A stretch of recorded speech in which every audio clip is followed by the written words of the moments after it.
সুনামগঞ্জ জেলা নৈসর্গিক সৌন্দর্যমণ্ডিত এই জেলাকে বলা হয় হাওরকন্যা। সুনামগঞ্জের প্রাকৃতিক সৌন্দর্যের পাশাপাশি ইতিহাস ঐতিহ্য আকর্ষণ করার মতো, যে কারণে কক্সবাজার এবং পার্বত্য জেলাগুলোর পরে পর্যটকদের সবচেয়ে পছন্দের গন্তব্য এখন সুনামগঞ্জ।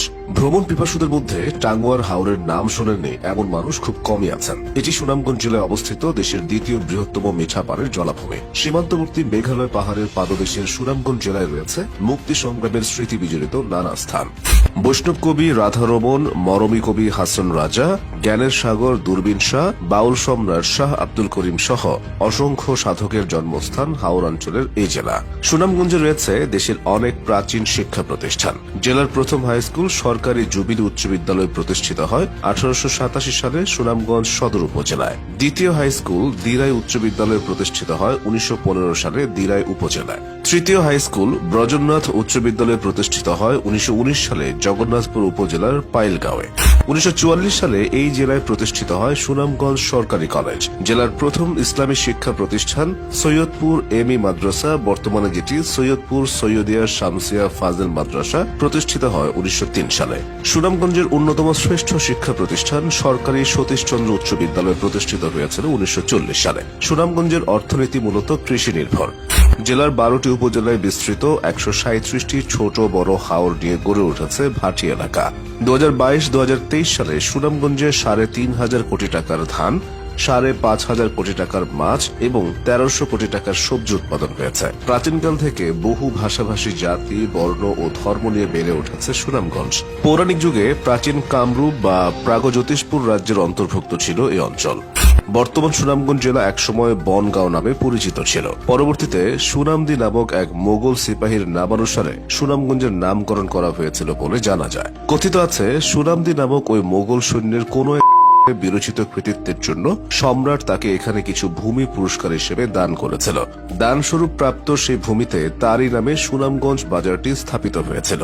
এভাবে সুনামগঞ্জ নামের উৎপত্তি হয়েছিল বলে মনে করা হয়। ব্রিটিশ শাসনামলে 1877 সালে সুনামগঞ্জ মহকুমা প্রতিষ্ঠা হয়েছিল। এর শতাধিক বছর পর স্বাধীন বাংলাদেশে 1984 সালে এটি পূর্ণাঙ্গ জেলা হিসেবে আত্মপ্রকাশ করে। মোট 12টি উপজেলা নিয়ে গঠিত সুনামগঞ্জের আয়তন 3747 বর্গ কিলোমিটার। উপজেলা ছাড়াও সুনামগঞ্জে রয়েছে 4টি পৌরসভা, 88টি ইউনিয়ন, 1535টি মৌজা, 2887টি গ্রাম এবং 5টি সংসদীয় আসন। সিলেট বিভাগের অন্যতম এই জেলার জনসংখ্যা প্রায় 26,95,495 জন। ভৌগোলিক দিক থেকে সুনামগঞ্জের উত্তরে ভারতের মেঘালয়, পূর্বে সিলেট জেলা, দক্ষিণে হবিগঞ্জ জেলা এবং পশ্চিমে নেত্রকোনা ও কিশোরগঞ্জ জেলার অবস্থান। সুনামগঞ্জের টাঙ্গুয়ার হাওরের ঢেউয়ের খেলা, সারি সারি হিজল ও করচ গাছ এবং পাখির ওড়াওড়ি মন ভরিয়ে দেওয়ার জন্য যথেষ্ট। 12,655 হেক্টর আয়তনের এই হাওরের ভেতরে জালের মতো ছড়িয়ে ছিটিয়ে রয়েছে অসংখ্য খাল, বিল ও নালা।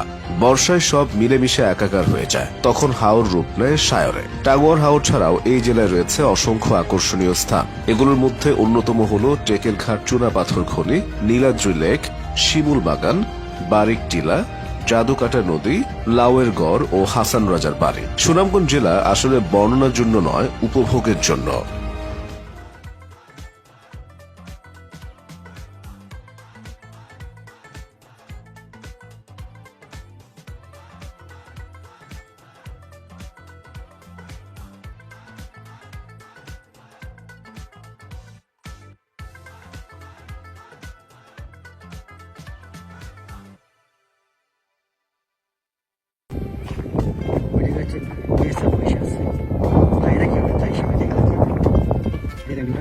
বাংলাদেশ প্রজেক্ট